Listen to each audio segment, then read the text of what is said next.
주님이 홀로 가신 그 길 나도 따라가오. 모든 물과 피를 흘리신 그 길을 나도 가오. 험한 산도 나는 괜찮소. 바다 끝이라도 나는 괜찮소.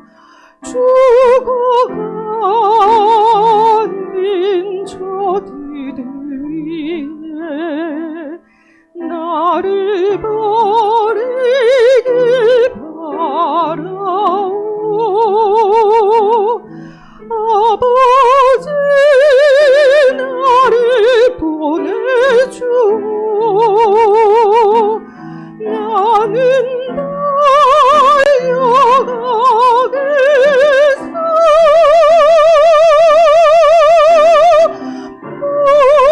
목숨도 아끼지 않겠소. 나를 보내주오.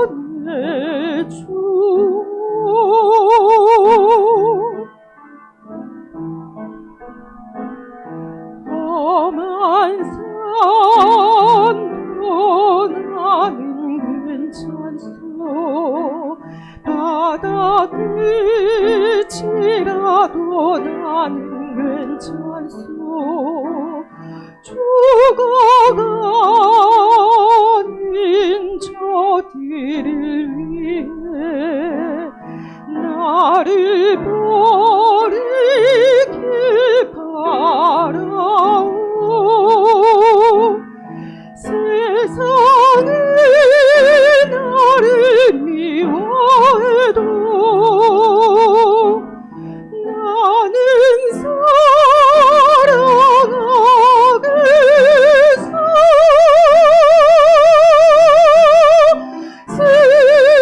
세상을 구원할 십자가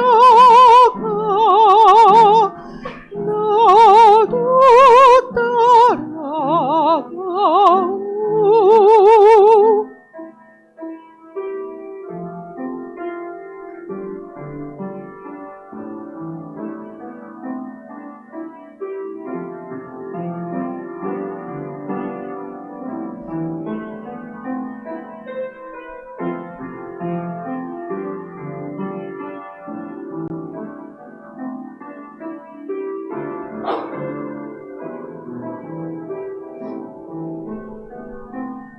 생명을 버리면서까지 나를 사랑한 당신 이 작은 나를 받아주오. 나도 사랑하오. 이 작은 나를 받아주오.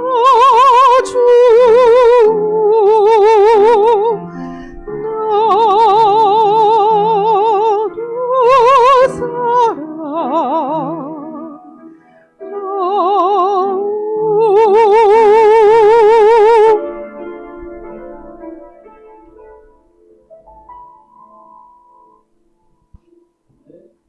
아멘.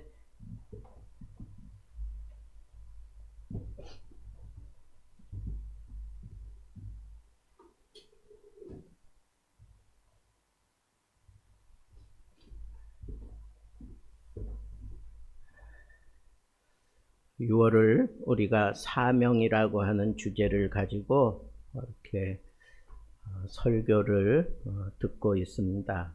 오늘은 사명이 왜 사명인가 하는 그런 현실적이고 직관적인 그런 문제를 좀 다뤄보도록 하겠습니다.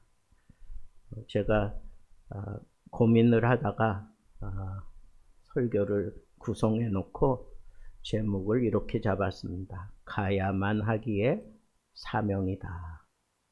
가야만 하기에 사명이다. 이거는 뒤로 물러날 수도 없고 옆으로 벗어날 수도 없습니다. 끝까지 가는 거, 그게 사명이라는 겁니다. 오늘 본문에도 사도 바울이 내가 전제와 같이 벌써 부음이 됐다, 이 얘기는 유대인들은 쉽게 이해했을 거예요. 왜냐하면 전제라고 하는 건 제사 드리기 위해서 이제 제물을 다 올려놓고 거기다가 기름을 붓는 거예요. 이미 드려진 거예요. 그걸 불로 태우는 그런 과정은 남아있지만 이미 드려진 모습이죠. 그래서 그런 표현을 한 거예요. 전제와 같이 내가 부어지고 나의 떠날 시각이 가까웠다. 자기가 죽는다는 걸 다 알고 있어요. 그때 자기가 자기를 돌아보는 거야. 어떻게 돌아봤느냐? 나는 선한 싸움을 다 싸우고 나의 달려갈 길을 다 마치고 믿음을 지켰다는 거야. 내가 이 믿음을 가지고 달려가기를 다 했고 싸우기를 다 했다, 이거예요. 그리고 아주 확신에 찬 모습으로 이렇게 얘기합니다. 이제 이후로는 나를 위하여 하나님이 예비해 두신 그 면류관을 받는 일만 남았다라고 그렇게 아주 당당하게 얘기하고 있습니다. 근데 이 얘기를 하는 그 자리가 어디예요? 로마에 의해서 이렇게 잡혀 있는, 오늘날로 하여금 가택연금 당해서 꼼짝도 못하고 있는 그런 입장에 처해져 있는 그 자리에서 사도 바울이 그렇게 얘기를 하는 겁니다. 사명은 고난 때문에 멈추는 것이 아니라 오히려 고난을 통과해 가면서 더 빛을 내는 겁니다. 환난은 사명을 무너뜨릴 것 같지만 아니에요. 오히려 그 사명을 더 크게 부각시켜주는 그런 하나님의 도구일 뿐입니다. 그래서 많은 설교가들이 이 환난에 대해서 이건 변장된 하나님의 축복이다, 그렇게까지 얘기를 했어요. 이런 것들을 볼 때 사명이라고 하는 것에는 반드시 고난의 과정이 있는 거구나. 만약에 고난의 과정이 없이 사명을 잘 마친 사람들은 어쩌면 잘못된 길에서 허덕인 건지도 몰라요. 사명의 길에는 뭐가 항상 있어요? 고난이 있어요. 성경에 위대한 영웅들도 다 그 고난을 겪어가면서 사명을 완수했던 것을 볼 수 있습니다. 우리는 흔히 내가 하나님 앞에 부르심을 받았어. 나는 세상과 다른 사람이 하나님이 직접 나를 선택했어. 그러면서 당당하게 생각하지만 착각하는 게 하나 있어요. 그 당당함이 세상 사람들이 보는 기준을 따라 물질을 많이 내가 취하게 된다거나 아니면 권세를 내가 얻게 된다거나 아니면 모든 일들이 순조롭게 잘 펼쳐진다거나 그런 것들로 인해서 내가 하나님의 종임을 사람들에게 다 보여줄 것 같은 그런 착각을 해요. 아니에요. 그거 아닙니다. 오히려 하나님의 종이기 때문에 세상과는 이게 달라요. 생각, 구조가 달라. 그러니까 세상의 구조를 따르는 그런 삶을 통해서는 절대로 하나님의 일을 할 수 없어요. 근데 하나님께 부르심을 받았다? 근데 내가 지금 처해 있는 이 자리는 세상이다? 그러면 하나님께 부름 받은 사람들은 하나님의 뜻을 쫓아 행동할 때마다 이 세상의 구조와 이게 맞지 않으니까 항상 뭐가 있겠어요? 충돌이 있다고. 거룩과 이 세속과는 항상 충돌 개념이지 이게 잘 융화되는 개념이 아니에요. 우리 보수주의는 이 거룩을 지켜내려고 이 세상의 모든 가치, 기준, 방식 이런 것들을 우리는 철저하게 배제하려고 노력을 해. 근데 자유주의자들은 어떻게 해요? 세상 속에 들어가서 복음의 역할을 해야 되니까 적당히 세상과 융합이 되어서 그래서 거기서 복음이 확장되어지기를 원하는 그런 입장을 취하는 게 그게 달라요. 근데 사실 그게 될까요? 안 돼요. 선과 악은 그건 반대 개념이지 서로 융합이 될 수 있는 개념이 아니에요. 선이 악을 지배하거나 악이 선을 지배하거나 그러지 적당히 타협해서 같이 간다? 그런 거 없습니다. 그러니까 우리가 하나님께 부름을 받아서 사명대로 산다고 하는 것은 철저하게 이 세상 속에서 세상의 그 모든 방식과 세상의 모든 것들과 늘 충돌할 수밖에 없어요. 그래서 고난이에요. 우리는 그게 고난이에요. 모세는 하나님의 능력을 힘입었어요. 그리고 하나님의 지팡이를 손에 들었어요. 그 지팡이를 가지고 10가지 이적을 일으키는데 항상 두드러진 모습을 보였던 거예요. 그런데 그 지팡이를 아무리 들었어도 쉽사리 감당하지 못할 그런 거대함이 내 앞에 딱 가로막았어요. 뭐가? 홍해가 딱 가로막았어. 그걸 어떻게 풀어냈어요? 그 홍해를 향하여 손을 탁 들고 갈라져라 그래가지고 확 갈라졌습니까? 성경을 잘 보세요. 모세가 어떻게 했어요? 밤새도록 기도했어. 밤새도록. 그때 하나님께서 바람을 통해서 그 물 수위를 낮추시고 그리고 확신을 가지고 손을 들었을 때 쫙 갈라졌어요. 여러분, 이게 이적을 만들어내기까지 모세는 지금 어떤 굴을 통과하고 있어요? 고난이지. 이게 고난이지, 여러분. 생각해 보세요. 백성들은 아우성이야. 모세 한 사람 보고 지금 따라 나왔는데 그 뒤에는 애국 군대가 막 쫓아오고 있어요. 근데 앞에는 홍해야. 이거 고난이지. 그렇지 않아요? 그러니까 얼마나 하나님 앞에 매달렸겠어 밤새도록. 사명을 받은 자에게 고난은 예외 없어요. 예외 없습니다. 다 고난 받는 거예요. 요셉이 형들에게 미움을 받아가지고 죽을 뻔하다가 가까스로 살아났어. 그리고는 어떻게 했어요? 상인들에 의해서 팔려갔어요. 보디발의 집에 갔어. 여러분, 보디발의 집에 갔으니까 승승장구했다. 웃기는 소리 하지 말라 그래요. 여러분, 그냥 평범한 집에 들어갔으면 그나마 그 사람만 비유 맞추면 될 거 아니야. 보디발은 아주 큰 장군이었어요. 자기 집안에 감옥이 있을 정도로 아주 권세가 대단한 사람이에요. 그런 집안에서 다른 사람들과 잘 융화하면서 지낸다는 거 쉽습니까? 어려워요. 거기 들어갔다고 해서 편안합니까? 아니라니까. 고난 당하잖아.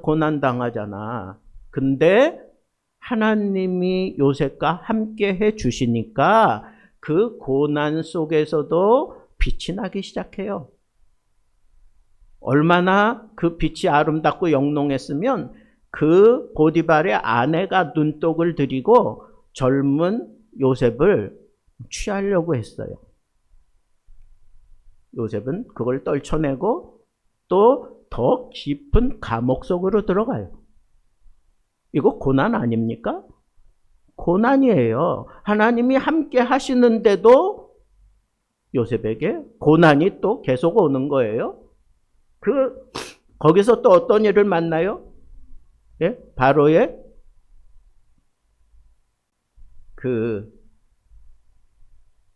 떡 맡은 관원장, 그리고 술 맡은 관원장이 왕에게 잘못해가지고 거기 들어와요. 그 감옥에 들어온다고. 근데 이 두 사람이 꿈을 꾼 것에 대해서 요셉이 어떻게 해요? 풀어주잖아. 누가 함께 한 거예요? 하나님이 함께 하셨어. 그러면 즉각적으로 모든 게 쫙 일사천리로 쫙 해결돼야 되는 거 아니야? 근데 요셉의 풀이대로 구원함을 얻은 그 관리가 자기가 2년 동안 그냥 잊고 살았어. 생각도 안 하고 살았어. 분명히 요셉이 당신이 득이하거든 나를 좀 생각해 달라. 웬만한 사람 같으면 그거 생각하지. 또 어떻게 길을 내서 뭐 풀어주거나 어떻게 했을 거예요. 자기 권력이 있으니까. 근데 거들떠도 안 봤어. 그러다가 그 땅에 흉년이 들어. 그래서 왕이 뭐 전국에 있는 술사들이고 뭐 과학자고 뭐 다 불러들이는 통에 해결을 못한. 그러니까 그때 내가 지금 그때 요셉이라고 하는 청년을 통해서 이 꿈 해몽대로 내가 풀려난 것을 추억한다 그러면서 왕에게 얘기를 해. 그래서 왕이 부르게 되잖아요. 여러분 그 2년 동안 요셉은 어떻게 지냈을까요? 고통 아니겠어요? 고통이지. 분명히 하나님이 나와 함께 하셔서 이런 놀라운 그런 일을 풀어줬는데도 불구하고 그 사람이 나를 잊어버리고 2년 동안 요셉은 오늘 올까 내일 올까 그러면서 기다리지 않았겠어요? 여러분 우리는 고난을 뭐 굉장한 뭐 잘못된 것 이런 것들만 생각하는데 여러분 내 마음 하나 삐끗해가지고 내 삶 전체가 흔들리는 그것도 고난이에요. 내 의지대로 되지 않은 거 그것도 고난이야. 하나님이 지금 나와 함께 하셔서 모든 것들을 잘 풀어주고 있는데 그럼에도 불구하고 나에게 득이하는 바람이 불어닥치지 않는 그 광경을 막연하게 바라보고 있는 그것도 고난이에요. 다윗은 사울에게 정말 말도 안 되는 그런 추격을 당합니다. 사울을 몇 차례 살려줍니다. 그런데도 계속해서 죽이겠다고 달려들어요. 예레미야는 아무리 하나님의 말씀을 직선적으로 전했는데도 백성들이 그 말을 듣지 않아요. 자기들이 다 망해가는데도 말씀이 정확하게 다 적용되는데도 듣지를 않아. 그러니까 나중에 예레미야가 어떻게 해요? 내가 이제는 너희에게 여호와를 선포하지 않겠다. 이제는 너희에게 복음을 전하지 않겠다 이거예요. 근데 하나님이 그 예레미야의 마음을 막 뜨겁게 달구는 거예요. 왜? 그 사람들이 받지 않는다고 너마저 그러서는 안 된다는 거예요. 말은 그렇게 했어요. 내가 너희에게 여호와를 선포하지 아니하리라. 그래놓고는 뭐라고 깨달아요? 내가 그랬더니 내 마음이 불붙었다 이거 불붙었다 이거야. 뭐에? 사명에 불이 붙었다는 거. 그래서 또 복음을 전하는 거예요. 오늘의 바울은 어떻습니까? 감옥을 만났어요. 잘못한 게 없는데 그는 감옥에 들어갔습니다. 감옥 생활을 약 이태 정도 해요. 2년 정도 하는데 그때 뭐 사람들이 유명한 사람들이고 뭐 다 와가지고 바울을 만나보고 싶어하고 뭐 어떤 사람은 돈을 좀 뜯어내고 싶어서 만나기도 하고 다 찾아오는데 풀어줄 생각은 안 하고 흘러가는 게 보니까 이제 순교해야 되는 순간이 앞에 오기까지 감옥에서 바울은 어떤 생각을 했을까? 여기는 당당하게 내가 달려갈 길을 다 달려가고 싸울 것을 내가 다 싸우고 믿음을 지켰다라고 얘기하지만 여러분 이걸 잘 뜯어보면 그가 얼마나 지금 심각한 그 암흑의 터널을 지나가고 있는지 우리는 또 생각을 해야 돼요. 많은 성경학자들은 이 감옥 생활하면서 잠시 한 1, 2년 정도 이렇게 자유를 줘요. 그때 바울은 주저하지 않고 서바나, 스페인에 복음을 전하고 왔다라고 그렇게 추정을 해요. 그럴 정도로 복음에 대한 열정이 막 끓는 사람 아니에요? 그런 사람을 가다 놓고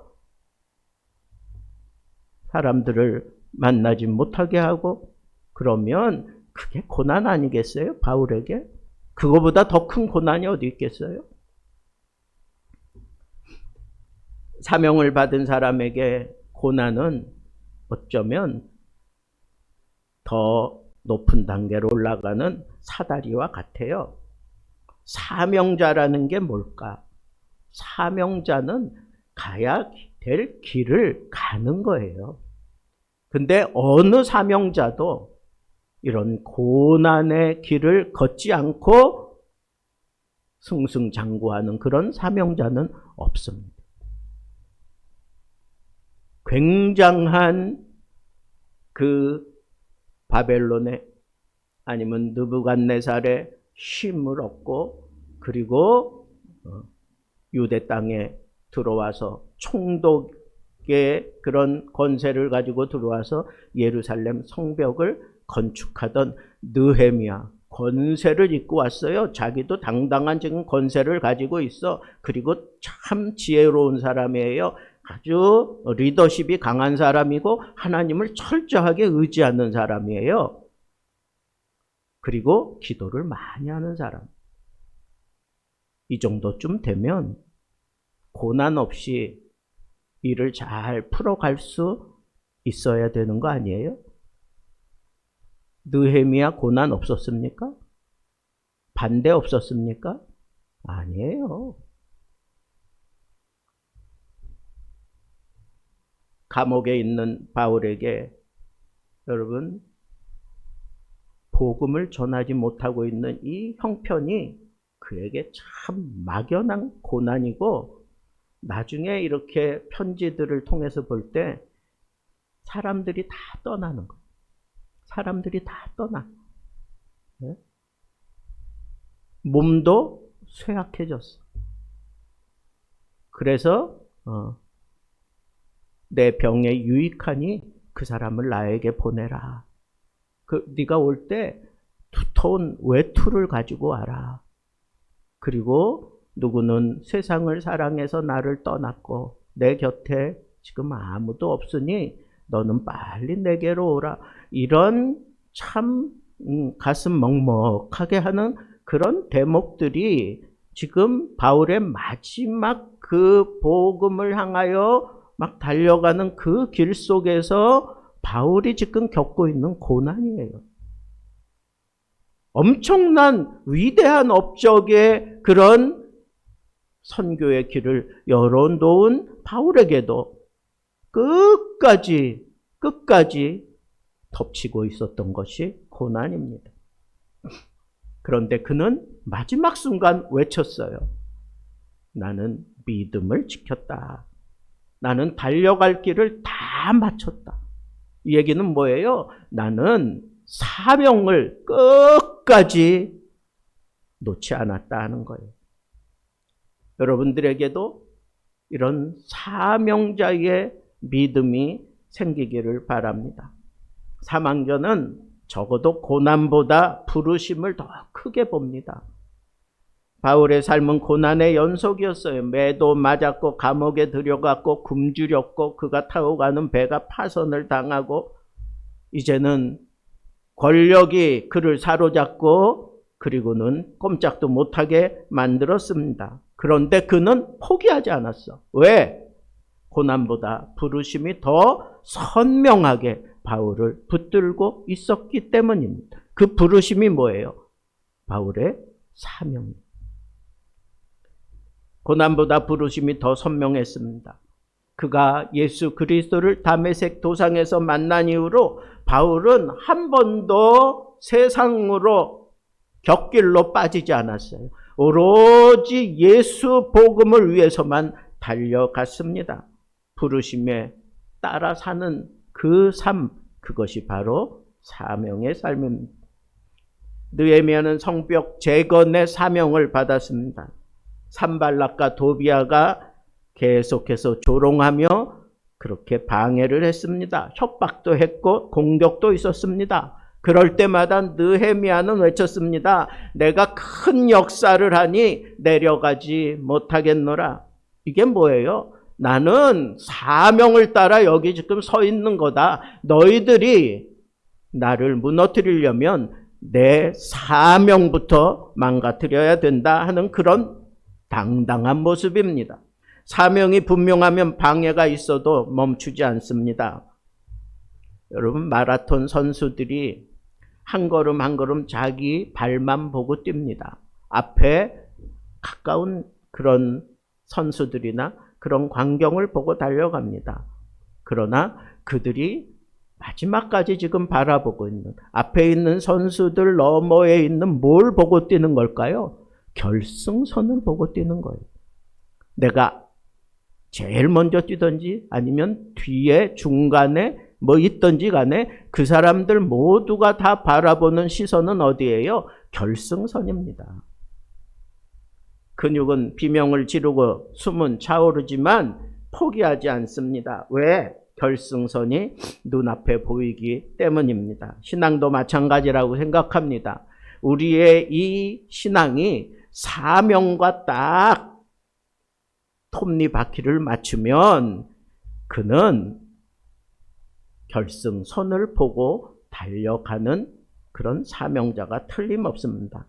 불가능 속에서도 하나님의 약속을 붙들 수 있고 고난 속에서도 그는 달리기를 쉬지 않습니다. 왜? 그게 사명이기 때문에 그래요.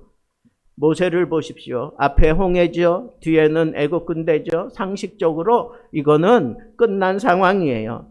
그런데 오히려 모세는 사명의 눈을 들어서 하나님이 나와 함께 하실 것을 보면서 그가 고난을 그렇게 겪으면서 믿음의 눈이 열렸어요. 하나님의 그 결단력, 하나님의 그 통찰력이 모세에게도 있었어요. 그래서 그 백성들이 막 혼동하고 힘들어하고 막 아우성칠 때 뭐라 그럽니까? 가만히 서서 여호와의 구원하심을 보라. 이건 고난을 통해서 다듬어진 사명자가 하는 얘기예요. 그냥 갑자기 마음에 그런 생각이 들었다? 아니라니까. 사명자가 하나님과 함께 이 고난의 터널, 고난의 이 오르막을 숨차게 오르락내리락 하면서 터득되어진 거예요. 하나님이 구원하시는 것을 그저 너희는 가만히 서서 보라. 우리 인생도 마찬가지라고 생각합니다. 막다른 길을 만날 수도 있어요. 지금의 상황이 세상 사람들이 볼 때는 이제 끝났다라고 생각할 수 있는 상황일 수도 있어요. 그러나 사명을 붙들고 고난을 통해 하나님의 시야를 획득한 사람은 어떻게 하는지 아세요? 그동안 내가 쥐고 있던 이 모든 것 싹 내려놓습니다. 내 의지, 내 생각, 내 판단, 내 배경, 내 경험 이런 거 싹 내려놓고 하나님, 나는 아무것도 아닙니다. 나는 이제 아무것도 할 수가 없습니다. 그런데 내 마음에는 불이 여전히 불붙고 있습니다. 어떻게 해야 될지 모릅니다. 내 방법으로, 내 생각으로, 내 의지로, 내 가진 것 가지고 어떻게 할 수가 없습니다. 이제부턴 하나님이 하십시오. 이제부턴 하나님이 하십시오. 이게 고난을 통해 내 가슴 속에 새겨진 통찰력이에요. 그래서 하나님께 모두 맡기는 거. 하나님께 모두 맡기는 거.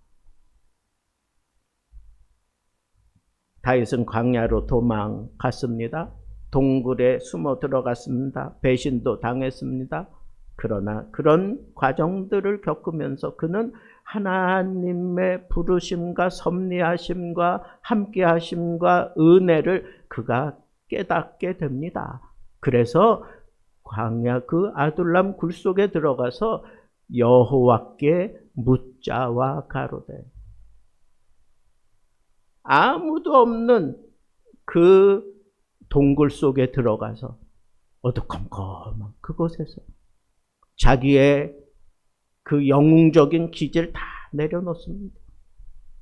자기가 가지고 있는 그 모든 과정, 모든 경험, 모든 의지할 만한 거 다 내려놓고, 함께 했던 그 친구마저도 다 내려놓고, 그리고 그가 붙들은 게 뭐예요? 여호와께 묻자와 가로되. 이 믿음이 우리가 보고 있는 위대한 성군 다윗을 만들어내는 과정이었어요. 그래서 그는 여호와는 나의 목자시니 내가 부족함이 없으리로다. 모든 걸 다 내려놓고 하나님이 목자다라고 하는 얘기는 뭐예요? 나는 양이다 그런 뜻이잖아. 양이 다른 양들을 다 이끌어 가지고 아니에요. 그러지 않아. 그냥 양이 움직일 때 보면 목자가 이끄는 대로 앞에 가는 양의 엉덩이만 보고 쫓아가. 가다가 움푹 파진데 걸어가면서 찔뚝하고 걸어가면 이놈도 뒤따라가면서 찔뚝하고 그게 양이에요. 무슨 얘기예요? 목자는 이 상황을 너무 잘 알아. 여호와는 나의 목자시다 하는 얘기는 뭐예요? 이제부터는 하나님께서 하시는 대로 내가 그대로 따라가겠다는 거야. 거기에 내 생각 집어넣고 내 판단 집어넣고 내 어떤 거 거기다가 그런 거 없어요. 뭘 견주기는 하나님이 하시는 일에 그냥 따라가는 거예요. 그래서 그런 고백을 했던 거예요. 넘어져요? 다시 일어나면 되지. 실패했어요? 다시 툭툭 털고 일어나면 되는 거예요. 그게 사명자예요. 베드로도 예수님을 3번이나 부인했잖아. 그것도 십자가를 앞에 두고 있는 예수님 앞에서, 예수님 뒤에서 참 비겁하게 나는 모른다고 맹세까지 하고 저주하면서 나는 모른다고 그렇게 부인했던 사람이야. 그때 예수님이 뒤를 돌아보며 그와 눈길을 딱 맞췄을 때 그는 견딜 수 없어서 뛰쳐나가서 그냥 통곡하며 울었어요. 여러분, 실패할 수 있어요. 잘못할 수 있어요. 남들이 볼 때 저런 짓을 하느냐고 그렇게 손가락질을 할 만한 일까지 내가 했다고 치자고 괜찮아요. 우리 주님이 나를 바라봐 주시기만 한다면 나에게는 길이 열리는 거야. 베드로에게 길이 열린 것은 우리 주님이 참 안타까운 마음으로 한번 쳐다봐 준 것, 그것 때문에 베드로가 뛰쳐나가서 통회하고 자복했던 거 아니에요? 우리 주님이 나를 보시기만 하면 되는 거야. 그게 나의 당당함이고 그게 나의 자존심이고 그게 나의 힘인 거예요. 가다가 넘어질 수 있지, 엎어질 수 있고 실수할 수 있고 무너질 수 있어요. 괜찮다니까 그거 가지고 우리 주님이 뭐라 그러지 않아요. 오히려 긍휼히 여기지, 안타깝게 여기지. 그러면서 깨닫고 펑펑 울면서 모든 것 주님께 맡깁니다. 그러면 우리 주님이 그냥 껴안고 어루만져 주시고 그리고 함께 해 주시면서 힘을 주시고 이길 수 있게 하시고. J.K. 롤링이라고 하는 여자가 있습니다. 그는 가난과 실패를 수없이 경험했어요. 출판사들로부터 수차례 거절당했습니다. 그러나 이 롤링은 끝까지 포기하지 않았어요. 그래서 결국 전 세계를 강타시킨 해리포터 시리즈를 써냈습니다. 포기하지 않는 믿음은 결국 열매를 맺습니다. 사명자는 고난을 통해 더 강해지고 강한 철은 불 속에서 만들어지는 거예요. 아름다운 다이아몬드는 입력을 통해서 그냥 아름다운 형상으로 나오는 게 아니에요. 거기에 하나 딱 점 찍어가지고 압력을 통해서 그 다이아몬드가 그렇게 다듬어지는 겁니다. 여러분, 오늘날 이 시대는 너무 평안해. 그냥 입력만 하면 모든 게 다 이루어지는 시대. 그러나 사명자는 입력이 아니라 압력을 받는 길을 걸어가야 돼. 그 압력을 통해서 단단한 내 아집도 고집도 내 이 잘못된 성격도 다 잘려져 나가는 겁니다. 바울은 감옥에서 절망하지 않았어요. 오히려 옥중 서신을 기록했습니다. 에베소서, 빌립보서, 골로새서, 빌레몬서 이런 서신들을 통해서 하나님의 뜻을 교회들에게 증거했습니다. 여러분, 우리는 지금 이런 바울과 같은 고난의 길에 처해 있을 수도 있어요. 오늘날 이 교회는 정말 모든 교회가 다 고난 속에 있다고 봐도 과언이 아닙니다. 세상이 거부하니까, 세상이 더 이상 교회를 기대하지 않으니까, 교회는 막 큰 교회고 작은 교회고 막 지금 세상이 얕보고 그냥 손가락질하는 일들이 막 여기저기서 우후죽순처럼 일어나고 터지는 이 통에 교회가 참 보잘것없는 그런 입장이 돼버리고 말았어요. 그런데 바로 그때가 하나님이 일하시는 때라는 걸 사명자들은 알아요. 사명자들은 알아요. 여러분, 고난의 길을 간다고 생각하세요? 참 지금이 내 인생에 참 부끄럽고 정말 처절하게 누구에게도 보여주고 싶지 않은 그런 과정을 지금 겪는다고 생각하세요? 여러분들이 사명이 있다면, 사명자라면 바로 그때가 하나님의 영광이 드러날 때임을 직감적으로 깨닫고 알아야 돼요. 저는 지금 그 얘기하고 싶은 거예요. 우리 교회가 처한 입장도 그렇고 지금 이 한국에서 이 교회가 지금 처한 입장도 그렇고 다 한마디씩 하고 다 그냥 툴툴거리지만 사명자는 오히려 그때 가슴이 뜨거워지는 거예요. 예레미야처럼, 바울처럼. 그때가 하나님의 뜻이 나타나는 그러한 때인 줄 알고 집중해요. 오히려 집중합니다. 그런데 이 집중이 흐트러지지 않기 위해서 어떻게 해야 돼요? 하나님께 다 맡겨요. 하나님께 다 맡기는 거예요. 하나님이 하십시오. 하나님이 하십시오.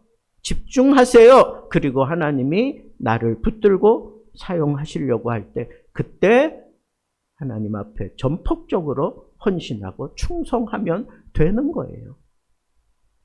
이런 과정을 통해서 사명자가 절정의 순간에 이르게 되는데 그 절정의 순간이 뭐냐? 그게 뭐냐 하면 어떤 상황이 내 앞을 가로막더라도 그것이 정에 의해서 나를 끌어내리든 거든지 아니면 사랑에 의해서 나를 못 가게 막는 거든지 아니면 내 열정을 좀 식히기 위해서 성령께서 가로막는 길이든지 아니면 내가 잘못된 길에서 허덕이면서 오히려 하나님의 뜻을 거스르며 살고 있던 때든지 간에 사명자에게는 그 많은 여러 환경과 상황 속에서 어떤 마음이 드느냐? 가야만 된다. 가야만 된다. 그게 사명이에요. 하나님이 나를 부르실 그날까지 나는 가야만 된다. 그게 사명이에요. 그게 사명자예요. 저는 여러분들이 이 사명자의 길을 당당하게 걸어가기를 원합니다. 상황에 무너지지 마세요. 지금 앞에 있는 현실이 나를 뒤집어 씌우고 나를 그냥 막 무너뜨린다고 해서 거기에도 그냥 무너지지 마세요. 우리가 끝까지 붙들어야 될 건 사람이 아니에요. 돈이 아닙니다. 어떤 환경이 아닙니다. 내 명예가 아니에요. 우리가 끝까지 붙들어야 되는 건 사명이에요. 사명.